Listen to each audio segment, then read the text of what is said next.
Are you ready? You better get ready. Get ready to dive into the heart of local sports action. Broadcasting live from the heartland of Missouri. Welcome to the SEMO Scramble on SEMO ESPN. Get set. Because it's time to catch up on the latest local highlights, in-depth analysis, and interviews from the Boot Heel and beyond. Get set. Here we go.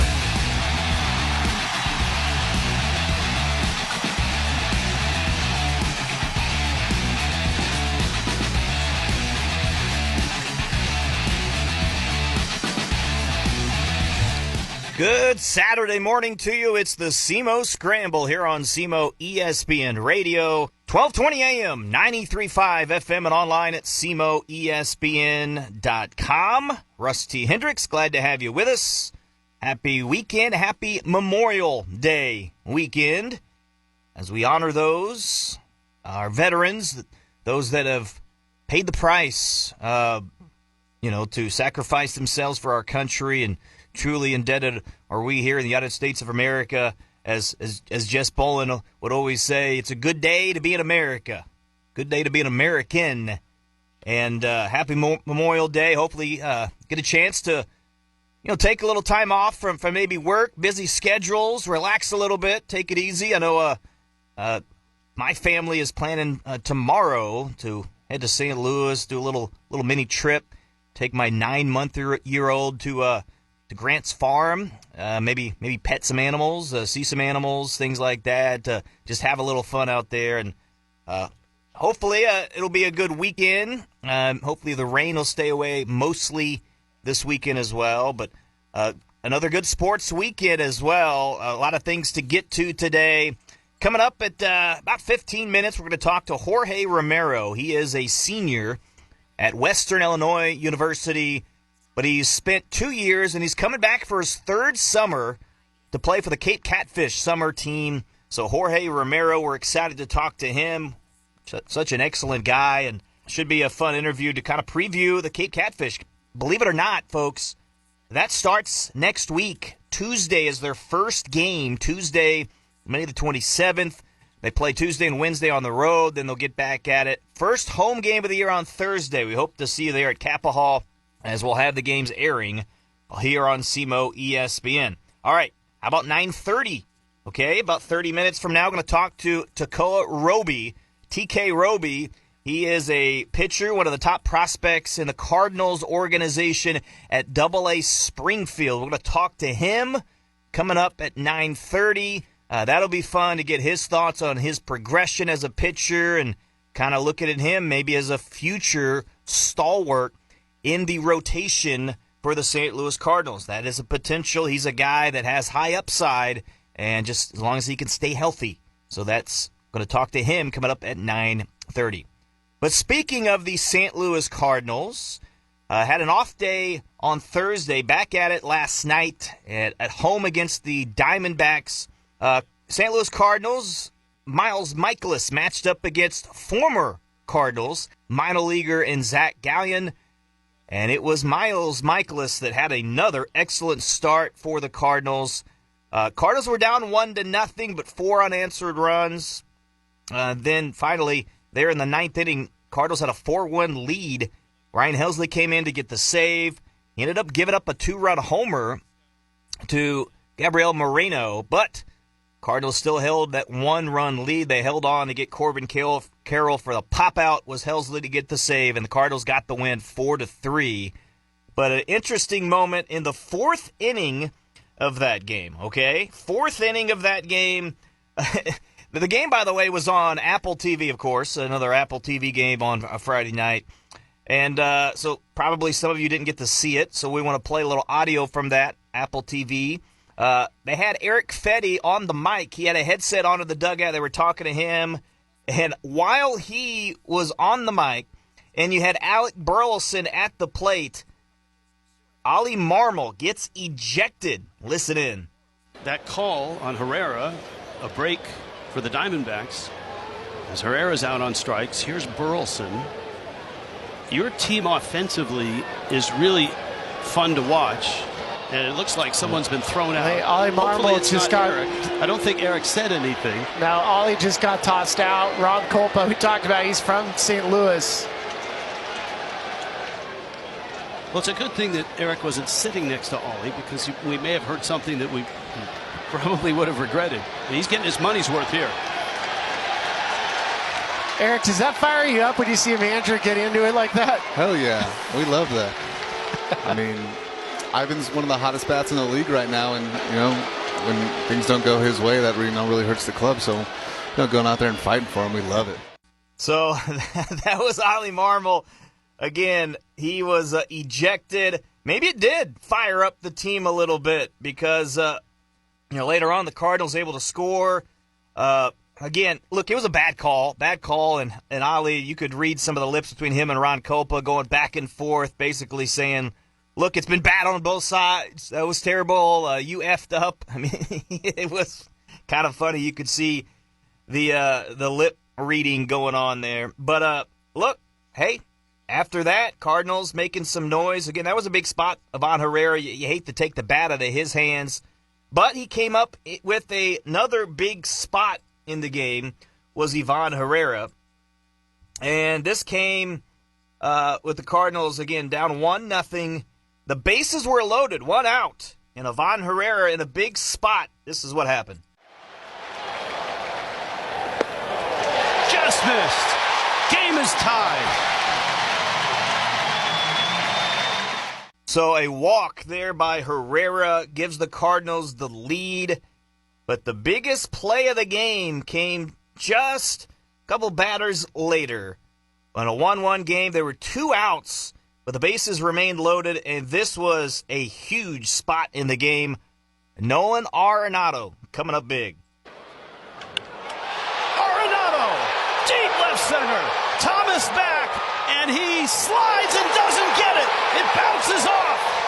1 run in, 2 runs in, 3 runs in, a triple.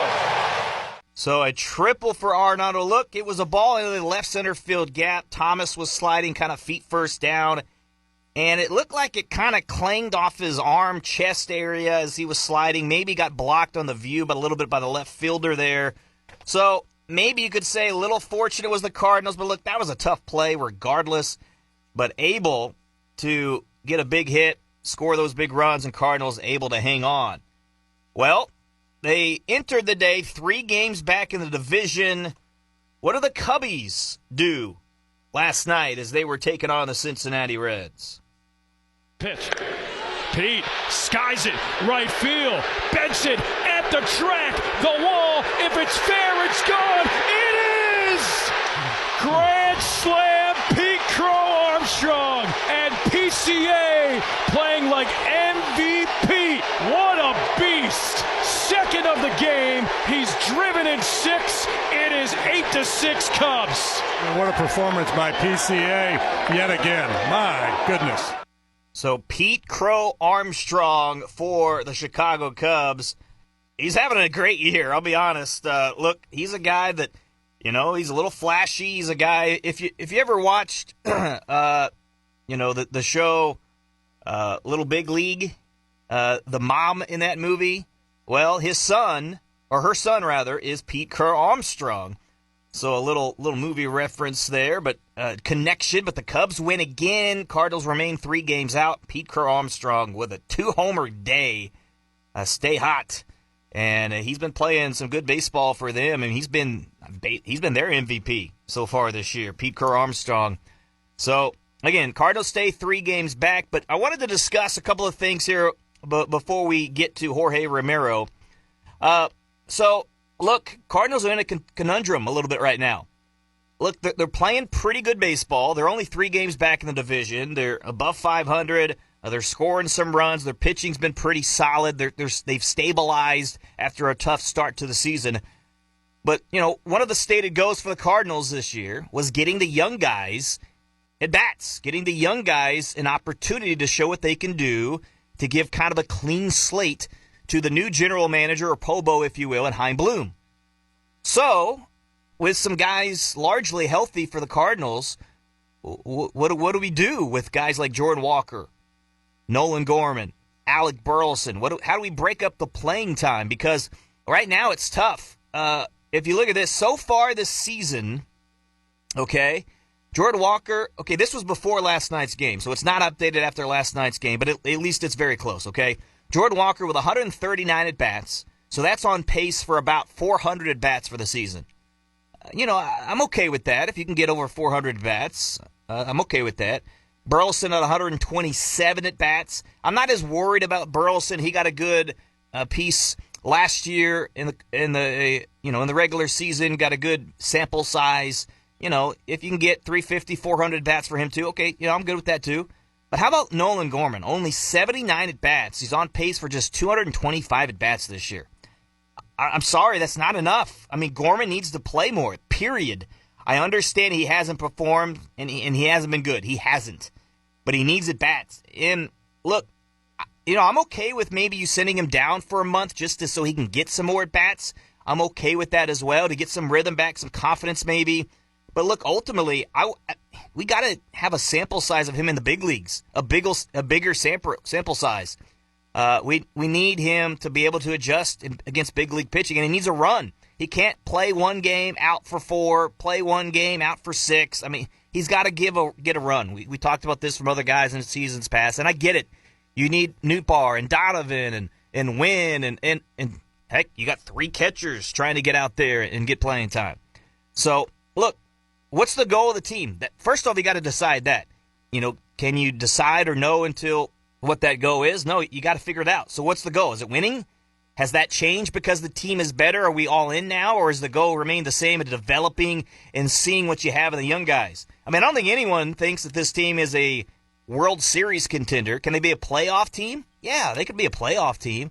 But look, they're not going to win the World Series most likely, right? So to me, that goal hasn't changed. You got to find out about these guys, especially Gorman and Walker. I want to find out about those 2 guys. Can we get a big sample size? So how do we fix it? How do we find room? To me, it's time to catch Herrera more. We've seen Pages do a lot of catching. He's a backup. He's a backup catcher, and he's going to get time, but he doesn't need to play every day. So that takes a DH spot. So Gorman can be a DH, or he can be at second. Donovan can be in the lineup. I think Burleson can split time in the outfield, DH at first. Walker maybe plays 5 to 6 days a week with 1 or 2 days off. Burleson gets the other start in the outfield. So that's an opportunity there. Again, that's kind of the easiest way to me to get more time is Herrera behind the plate. Now, back spasms last night, Contreras was out. Maybe you take a few days and hopefully he doesn't go on the IL. But that obviously is an opportunity for Burleson to play at first there too. But should the Cardinals be sellers or buyers at the trade deadline? I don't know that answer yet, but I want to be clear. We're going to have to pick a lane when that time comes. I don't want us to be in the middle like we seem to always to be. To me, as of right now, you maybe can add incrementally if we can stay in the same kind of ballpark range of a couple games out of the division in the wild card mix. But I would still probably listen on selling guys like Helsley and Fetty. As of right now, maybe that'll change. I'm not saying it can't, but as of right now, I would still listen on that going forward. And again, to me, that goal has not changed on trying to get some more assets, on trading guys like that probably aren't going to be with your club in the future, and then obviously learning about your young players to get ready for next year and beyond. Real quick before we go to break, there was a piece out by Katie Wu at The Athletic as she talked about, look, the Cardinals trying to draw more interest this year, knowing that was going to be an issue with the Cardinals, trying to get more butts in the seats, more fans, more people watching on TV, right? And look, the number one thing is winning, right? I mean, winning, and that's going to help solve a lot of problems, and they've been doing that. If you saw last night, again, that game was on Apple TV, but if you saw last night, the Cardinals actually did draw more than what they have. But here's some things they have done this year. They've added, $5 tickets in the terrace and kind of had a DJ play out there with $5 beers and food and things like that. So that's helping to draw fans, draw interest, trying to get a younger crowd is what they've tried to do. Another thing is a concert series. A couple different guys coming in, like I think Luke Swindell after the game, Flow Rider, right? Coming in after the games to try to get people, younger fans, to go to games. But one of the things that they have done, multiple millions, that they have spent in the offseason on what? a scoreboard update to give more numbers, more of the flashy sabermetric type numbers and home run distance and exit velocity and pitch depth and spin rate and all that stuff. Why? Why are we spending millions of dollars on the scoreboard of all things? I can go look on my phone and figure out what the spin rate is and what the exit velocity is. Why do I need to go to the scoreboard to do that? So that to me that missed the mark. But I like some of the other things I mentioned. The other two, I'm fine with those. But a scoreboard update, multiple millions because of extra cool stats, I don't get that. So anyway, that was one thing I took from that article. I was like, are you kidding me? But anyway, all right. So that's enough on the St. Louis Cardinals. Let's take a break. Talking things over with Jorge Romero next.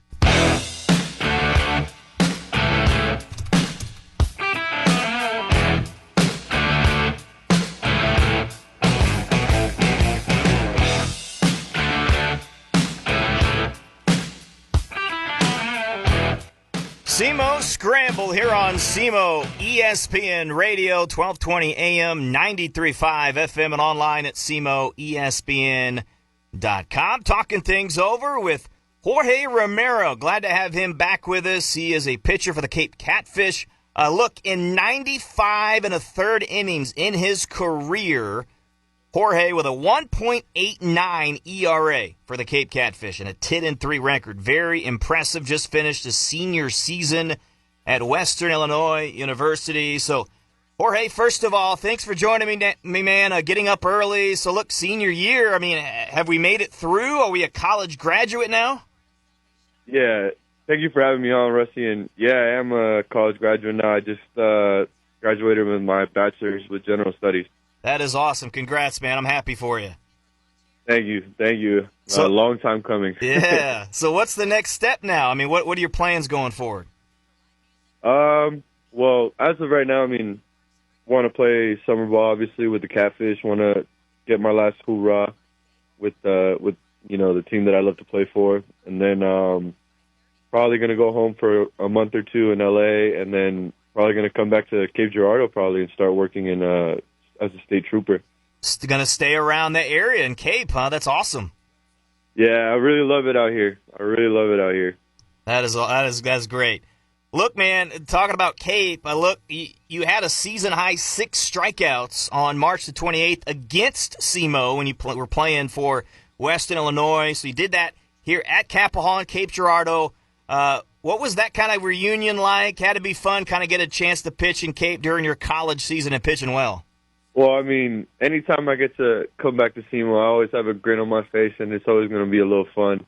I love pitching in Cape, and I love playing in Capitol Hall, but, it was kind of weird, being in rival colors and not being the home team was kind of weird for me, but, getting to play against guys like my buddies back from that we played with the Catfish, Brooks Kettering, Bryce Cannon, Gunnar Doyle, so seeing some familiar faces was kind of cool. But at the end of the day, we had to get down to business, and it was a little. I want to say it was fun. It was a lot of fun to pitch back at Capitol Hall. Did you get a little jabs in after the game? After you took care of business against those guys? Yeah, it was. I got a little bit of jabs in, but I mean, we did lose the game, which is which sucks. But I mean, I was happy that I got to get those guys out, some of those guys out, and. I made a little fun of Bryce because there was a fly ball that got over the lights that got down in fair territory, and they gave me a hit. Me and him kind of just laughed it off after. That's funny. Look, man, I mean, you had the second best ERA in the team at Western Illinois this year, through 54 innings, collected 4 saves out of the pen. I mean, how would you describe your year in Macomb? I think definitely it was a very big bounce back year for me. I mean, coming from a D2 that in LA to coming to the OVC was very different for me, and a lot of adjustments had to be made. I'm really happy with how it ended up. I think I'm a little disheartened, I guess, that we didn't make the postseason in that last series. We just needed to win one, and EIU really was a legit program, and Anderson runs it really well. But I think overall I'm happy with my senior season. Well, you mentioned the OVC tournament still going on. Unfortunately, neither Western Illinois or SEMO are part of it. Eastern Illinois and Little Rock is in the final. It's a little surprising that Little Rock is in there, but they're on a streak right now. Who do you have winning? It's kind of funny. I have to roll with EIU. I mean, the way they handle business and the way they run the program in that last series when we played them, they just really do the little things right and they play the game well. And no offense to Little Rock, Little Rock's a really good program, and I mean when we played them, they really, really knew how to hit. And they had really good pitching. That's why I'm not surprised that they're in there, but I have to roll with EIU. I think EIU is going to win it. Who's the most impressive team you faced this year? Is it EIU or someone else? Oh, that's tough. I was really impressed with EIU maybe just because I didn't get to face them. So I didn't really get that big feeling of like their presence in the box and how it feels to pitch against them. But Little Rock did give me a run for my money. They smashed a couple homers off of me, which kind of hurts to say, but I would say, again, EIU really runs their program well, and I really like how they run the pitchers, they run the hitting. They're very impressive, in my opinion. All right, so an opportunity to come back for your third summer and play for the Cape Catfish. I rattled off those numbers. You've been excellent for them and probably the ace heading into the season again this year. What led to that decision to come back for a third year, and how excited are you to get things going this summer? Man, I mean, when Hogan kind of gave me the call, and he's like, we kind of talked it over. And then I also came to Cape for Thanksgiving, and I went to go see Hogan at the office, and Hogan was like, well, buddy, you coming back? And I was kind of like, you know what? What better way to cap off my career than in a Catfish uniform? That's pretty awesome. So first game is on Tuesday, man, on the road for the Cape Catfish. Then you play two road games, Tuesday and Wednesday, before you begin your first home game on Thursday. So I know you haven't met all the guys yet probably, but I think 11 or 12 guys return for the Catfish from last year. I mean, that's unprecedented. That doesn't happen during this summer program. So pretty awesome to have a good core that's returned. I'm sure some high expectations this summer for the team, right? Yeah, I think anytime you put on this uniform, the expectation is to win. And I mean, the last two seasons I've been with the Catfish, we've had a winning record. We've been in the playoffs. So I think the expectation is to get going. Like we gotta. The time is now to win. We gotta win some. We want to win. I think a lot of these guys are hungry. I mean, it's really good to have these guys back. I mean, I love playing with these guys, and it's gonna be a lot of fun. And I think we're ready to get going. So, look, you're a California kid, man. Let's be honest. Cape Girardeau, much different than Southern Cal. What are some memories that come to mind, though, playing for the Catfish, and what makes Cape special? I think what makes Cape special is just the people. I mean, every day, the people I meet, the atmosphere in Cape, and it's funny you say that's my favorite thing exactly. It's the people and the atmosphere that comes out of SEMO and Cape. This whole area. I mean, I remember talking to my teammates back at Western when we came to visit SEMO, and they saw that Friday night hill. It was packed. And yeah. I think they had like 2,000 fans at Kappa Hall when we played SEMO on a regular Friday night. And it's just like, that's how people show up to, things here at SEMO. So, and just the interactions and just the people that I've met, it's awesome to be. I love Cape just because of everyone that I've met. Yeah, just the people. So, do you plan on still staying with the same host family that you have, or has that changed at all? No. I'm actually currently in my host family's house. Yeah, the same host family. Shout out to Matt Keeney and Lori Williams. Love them. I love them so much. That is awesome. Also, look, a new manager this year. Okay, new manager. So you've had a couple different ones in your time here for the Catfish. Have you gotten to know him very well, or some of the other assistants? How's that relationship, building so far? Very brief, if I'm being honest. Gary McClure, I know his resume, I know who he is, and we've had our conversations. He's a good dude, and I've seen a lot of people know who he is. I'm going to be honest, I didn't know who he was before he got hired, but after seeing his resume, it's impressive, and I think he's the right guy for the job. I think he's going to take us over the hump and get us deep into the playoffs. All right, I know you don't have a lot of time during the summer, to do much, but do you have a kind of favorite spot in Cape, as far as maybe a restaurant or, I don't know, an ice cream spot or just something that you like to do, maybe swimming pool, something like that during the summer that you kick back and relax? Yeah, I think when you're in Cape Girardeau, I think two places that you have to go to are Cape Splash and Andy's Custard right after. There you go. Got to get some custard after a dub, right? Yeah, no, absolutely. All right, man. Again, Jorge Romero is going to be back for his third year. And last thing, and I'll let you go, man. So I mentioned that some of the stats ahead of time. Look, a sub-2 ERA. You're approaching 100 innings. There's an opportunity, man, for maybe if you have another good year, you can have a green jacket, meaning a Hall of Famer, go down and catfish lure. What would that be? That'd be a blessing. That'd absolutely be a blessing. I got to watch Lane do it last year, and Lane's been a big part of this of this team and this organization. And it's just awesome to see. So I'm excited. Obviously, I'd be lying if I didn't have it in the back of my mind that I want to have it. But I'm focused on bringing a championship to Cape Girardeau. That's the most important thing for me. Awesome. Jorge, man, really appreciate it. Good luck this year, and great to hear, graduated and looking to do big things and stay around the area as well. So we appreciate it, man. I'll see you on Thursday, all right? Yes, sir. I'll see you on Thursday, Rusty. Thank you for having me on, and go Catfish. All right. Jorge Romero, appreciate him for joining us here on the SEMO Scramble. We'll take a break. We're going to talk to Double-A pitcher Tekoa Roby for the Springfield Cardinals. That's coming up next. Stay with us. SEMO Scramble. I'm Tink Hintz of the St. Louis Cardinals, and you're listening to the SEMO Scramble of SEMO ESPN.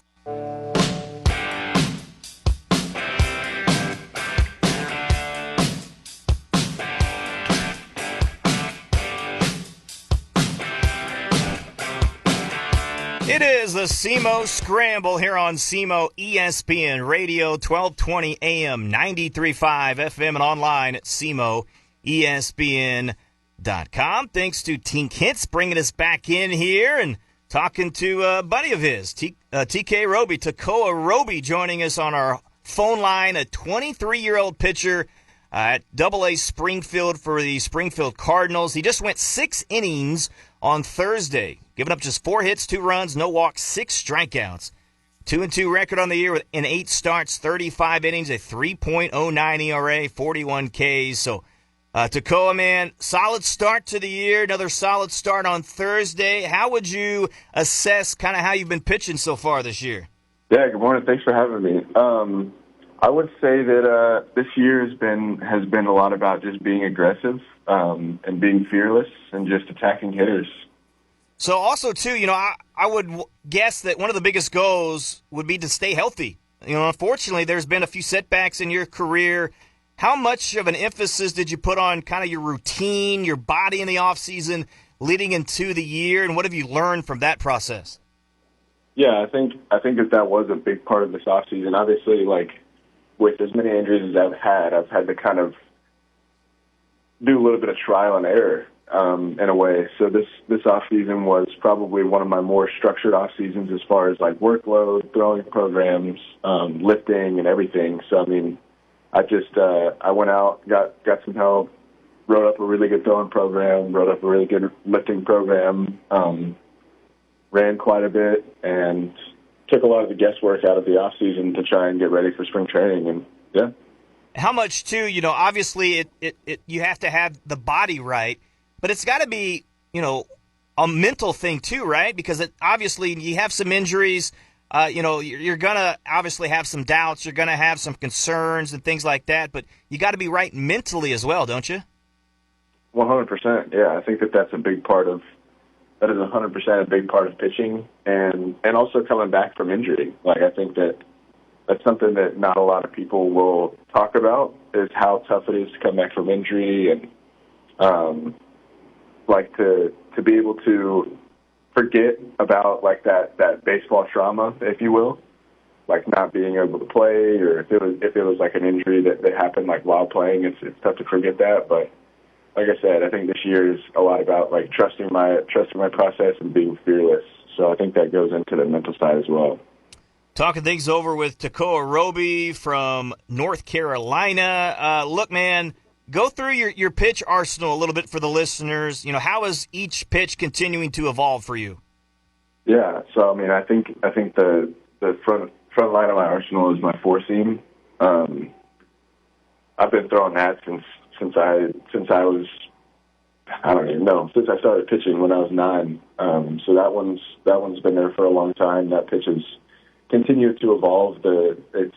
It's been working on command with that pitch, getting to my glove side. But overall, that pitch has not really changed much over the years. I've added a sinker, and that's been a really, really fun pitch to throw. It's helped me get righties out a lot more. And that was something that I added last year, but really honed in on this off season.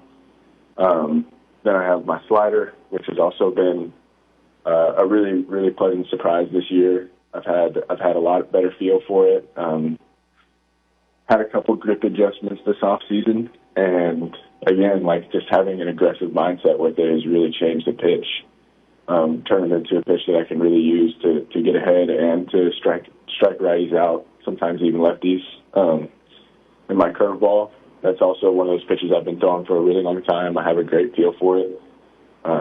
It's one of my better two-strike offerings. That one really has not changed over the years. and then my changeup, which I've always tinkered with. I've tried 100 different grips, it feels like, trying splitters, and right now I feel like I've found a grip that I feel is a good balance of stuff, but also just something I can get in the zone. So what would you say is your go-to pitch? If you need a big strikeout, obviously it's going to vary per hitter, right? But, you know, what would you say primarily is your go-to pitch? I think in an ideal world, my go-to pitch will always be like my curveball. Especially like, you know, the higher up you go, the more off-speed pitches matter. It's at lower levels you can kind of get away with throwing your fastball more, but the game requires you to throw more off speeds as you go up. So I think just my curveball. All right. So Tekoa Roby again of the AA Springfield Cardinals, drafted in 2020 by the Texas Rangers in the 3rd round. Look, man, you were traded. You came over from the Rangers organization with Thomas Ajayce in a trade. I'm sure that he's kind of been a sounding board for you and an aid over the years. But overall, who's been, you know, some guys that you've helped or that have helped you rather, you know, lean on and get some advice? That's a tough one. I think that I had a couple really good coaches when I was with Texas.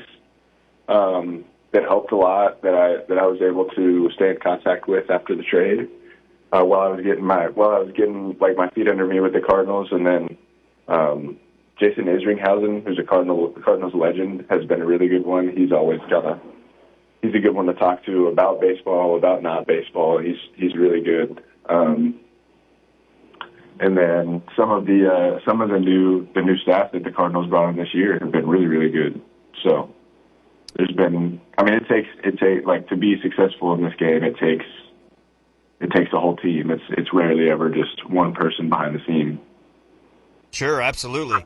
I wanted to ask you about, has there been any notable differences in organizations from the Rangers to the Cardinals? You know, philosophy, techniques, you know, game plan. Has there been much difference, or what are some of the notable things that you can compare those two organizations to?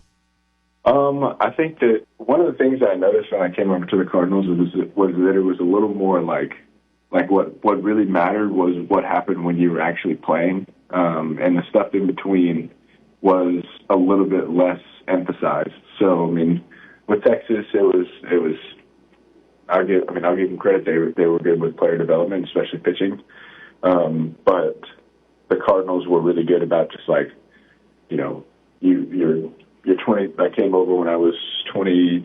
I guess I was still 21 at the time, but came over like you know you got good stuff. Like just go compete. You know what matters is just pitching and learning from pitching and learning about getting through a lineup and reading swings.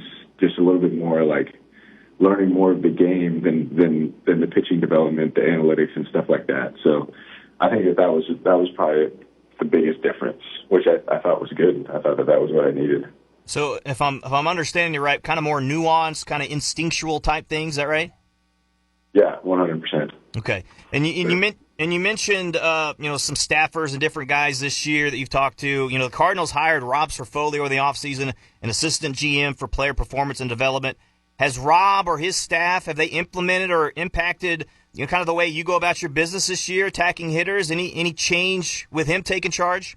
I think so. I think that him, first of all, Rob's the man, and everybody that he brought in this year has been tremendous. They've been fun to work with.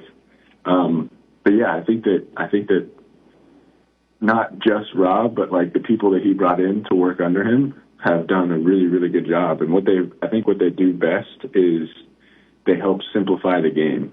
And so, like, if you think about like my approach when I pitch, which is just like I want to be fearless and I want to be aggressive in the zone. Like I want to get strike one, and when I get strike one, I want to stay ahead, and then I want to put hitters away.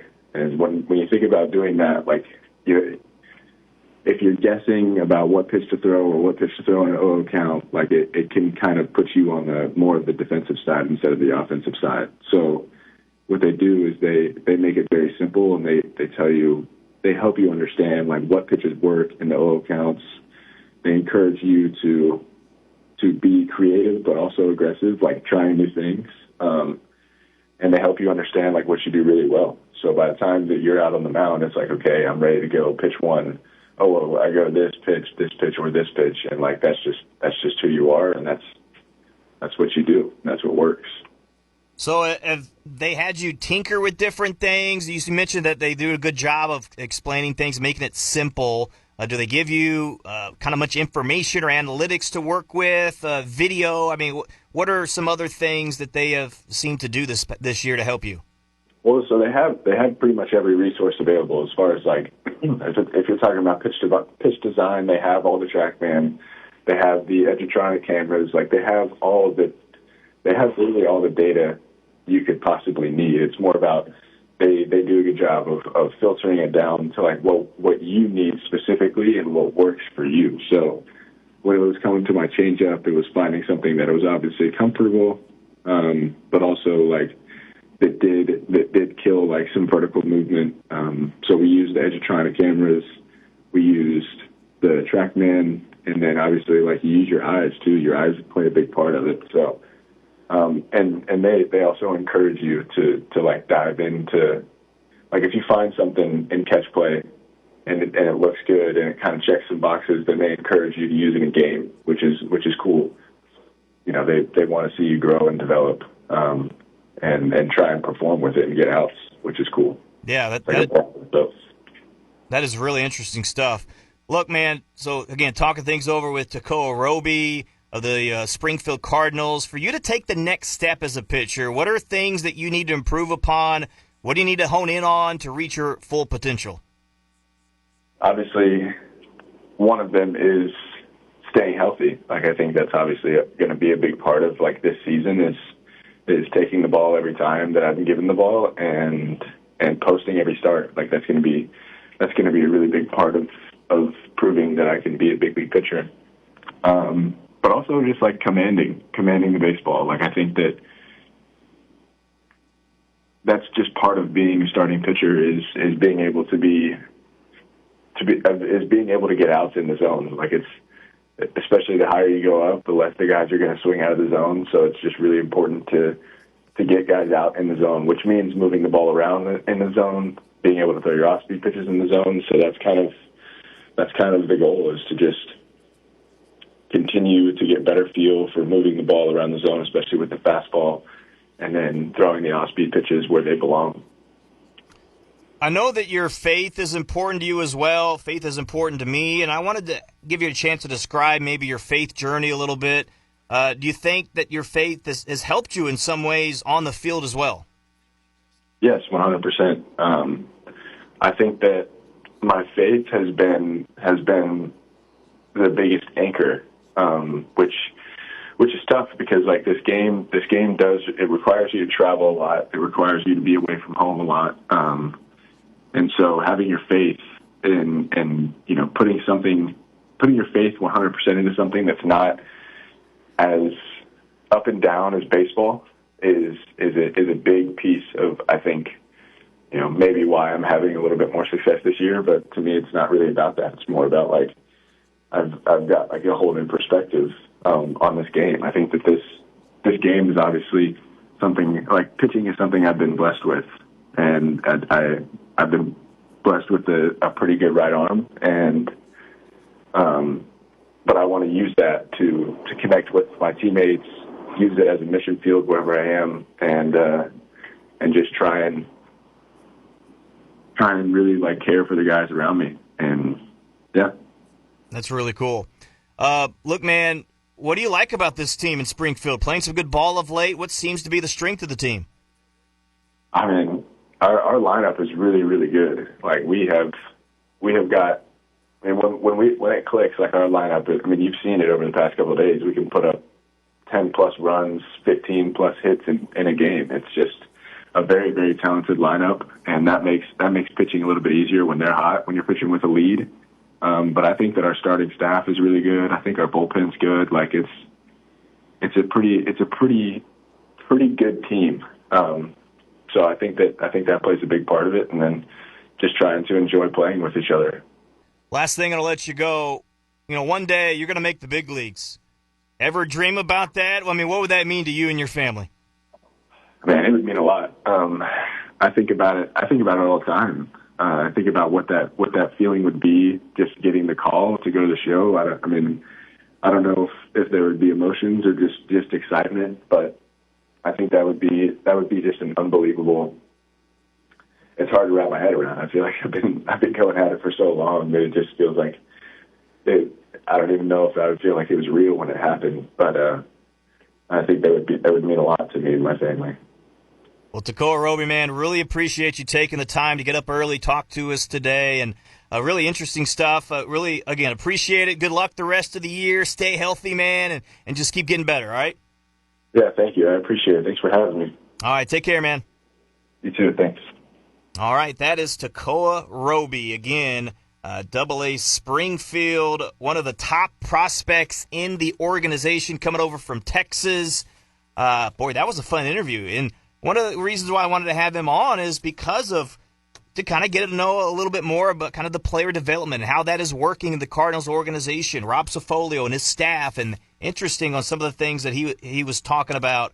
And boy, that was fun. So again, appreciate him. We're going to take our final break, and we're going to talk a little state playoffs in softball, in soccer, in baseball. Coming up, stay with us. SEMO Scramble on SEMO ESPN.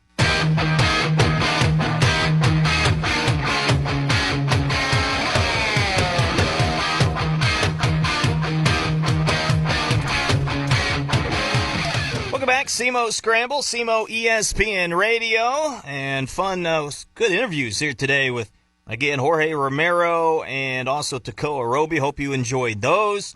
A little wrap-up action. We'll start with some high school. Let's start with softball, okay?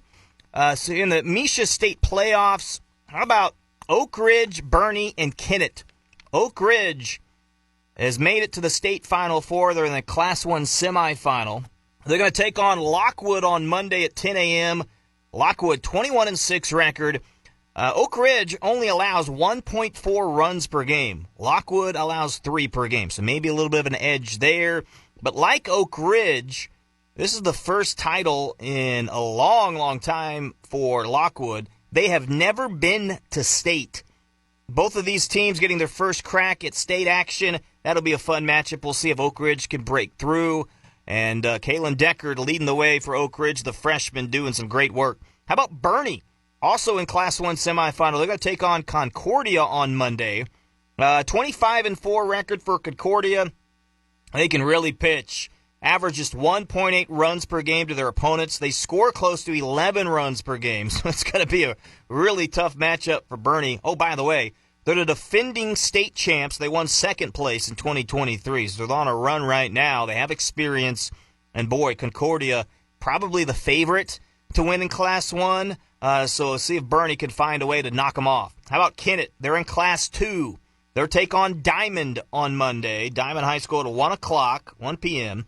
They have a 27-7 record. One common opponent, West County. Kennett won 10-0 against West County this year. Diamond won 10-6. So, but they are the defending state champs. Also won the state title in 2022. Kennett, they've been to state 7 times in the last 10 years. Won back-to-back in 2014, 2015. Could this be the year that Kennett breaks through, gets back to the state title game? So good luck to Kennett, to Oak Ridge, to Bernie in softball. How about baseball? All right. In Class 1, Oran's going to take on Cooter on Monday at 4 o'clock in the sectionals. That'll be a fun matchup. Oran and Cooter. It'll be at Cooter, and we'll see if Oran can find a way to get back to state. In Class 2, Van Buren plays at Bernie on Monday in sectionals, and then Valley Catholic will play at Chaffee on Monday at 4:30 in sectionals. 2 pretty good matchups there. Valley Catholic, boy, they have been a juggernaut. We'll see if they continue, if Chaffee can find a way to break through this year in Class 2. Class 3, Greenville winning their tournament, their district title over Scott City. They'll travel to Portageville Tuesday at 4:30. Portageville making it back to the sectional round. They're just keep winning. West County and Valley Park in the other sectional there in Class 3. How about in Class 4? Fredericktown got a victory in Class 4 District 1. District 2, Perryville got a big win. Huge win for Perryville last night. They break, a 42-year drought. First title since 1983. First district title since 1983. Congrats to the Perryville Pirates. Perryville and Fredericktown on Tuesday.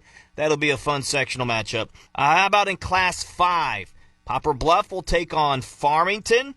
Hillsboro against Festus. We're in the semifinal rounds today in districts. So Bluff and Farmington, Hillsboro, Festus. That's what we got in Class 5. In Class 6, Jackson's going to take on Kirkwood in the district title game at noon. I believe it's in Kirkwood as well. Good luck to the Jackson Indians. They have Drew Parsons on the mound, and a good opportunity for them. See if they can win a district title. Good luck to Josh Roach and company there. Speaking of baseball, I got to get this off my chest real quick. The SEMO Conference regular season, or so to speak, the all-conference team was released, okay? I'll give you those real quick. I'm just going to give you the all-conference team. There was an honorable mention team as well, but just going to give you the all-conference team. Keegan Palmer, Chapman Ogles for Cape Central. Jackson Howard, Bo Carrier, and Justice Lovelady for Dexter. Peyton Kite, Cole Kerber, Drew Parsons for Jackson. Ross Peters for Kelly. Hayden Gilmore for Kennett. Notre Dame had Colton Londaway and TJ Bolin. Noah Spain and Bryce Dobbs for Poplar Bluff. Luke Gadberry and Sam McGill for Sykeston. Okay, so congrats to those guys in the all-conference team. But here's my bone to pick. I mean, for the past decade, they have, the SEMO Conference, had a Player of the Year and a Pitcher of the Year in conference. They did not do that this year. And to my understanding, it was because someone brought to the attention that it was not in the bylaws of the conference to have a Player and Pitcher of the Year. So they didn't do it. You know, next year, if they put it on, I guess, in the bylaws, they could do it for next year. How dumb is that? How dumb? I mean, why? Why is that a thing to where we have to have it in bylaws to have a Player and Pitcher of the Year? That is the silliest thing I've ever heard of. I just do not get it. It's this is something, it's team, it's given out for the players' purposes, right? You're taking that away from the players for no good reason whatsoever. I don't get it. I do not get it at all, and I'm pretty frustrated about that. So I just wanted to get that off my chest. I don't agree with that at all.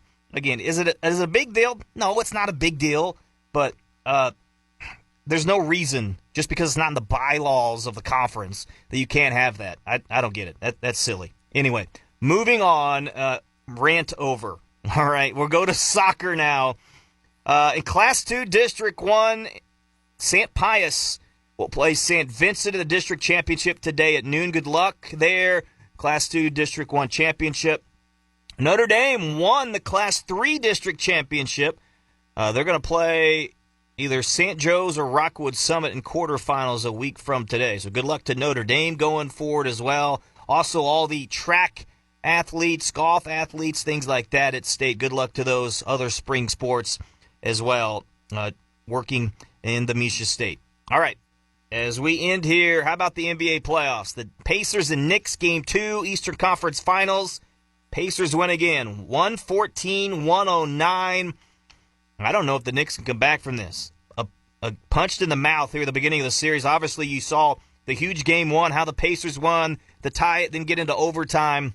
I don't know if the Knicks can recover. That's going to be going to Indiana after they're up 2-0. That's going to be tough. So Pacers in control. Thunder, they'll play at Minnesota in Game 3. Thunder leads the series 2-0. Minnesota in their history has never come back in a best-of-7 series down 0-2. They're going to have to win tonight if they want a chance. Minnesota and Thunder tonight. All right, in the NHL playoffs, the Oilers and Stars in Game 2. Oilers able to even up the series. It's tied at 1 apiece after they got the victory last night. 3-0 in a shutout over the Stars.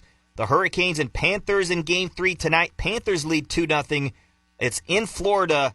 I don't see the Hurricanes coming back in that series either. The Panthers are a better team. Look for them to maybe even win again tonight. All right, last thing, and we'll let you go. The St. Louis Battlehawks played last night against the San Antonio Bravos. They won 39-13, a thrubbing at the Dome, the final regular season home game for the Battlehawks. 39-13. Now, the Bravos were the worst team in the league, but nonetheless, they got a nice win. 7-2 record now on the year are the Battlehawks. They will host the conference championship on June the 8th, and they're going to play against the D.C. Defenders. A very good team also towards the top of the division. A preview of that game next week. Those two teams are going to play in D.C. in Washington on Friday night, the final regular season game. That'll be, again, in D.C., kind of a preview, so to speak. We'll see if either team, how they play their cards as well. But those two teams, kind of a preview of what that conference championship in the XFL will come to. And then if they can win that game, the Battlehawks have a chance to win it all, the UFL championship. So that's it. That's all. We'll take a break, send it back to regular programming. Thanks so much for joining us.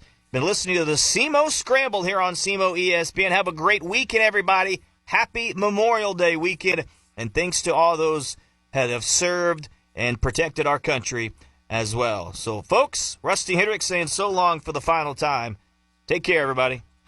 You've been listening to the SEMO Scramble on SEMO ESPN. Tune in every Saturday morning from 9 to 10 for a dash of hometown pride right here on the SEMO Scramble. Yes, don't miss the latest news, scores, and stories that matter most to local sports enthusiasts. From the Boot Heel and beyond. Right here on SEMO ESPN 1220 AM, 93.5 FM, the SEMO ESPN app, and at SEMOESPN.com.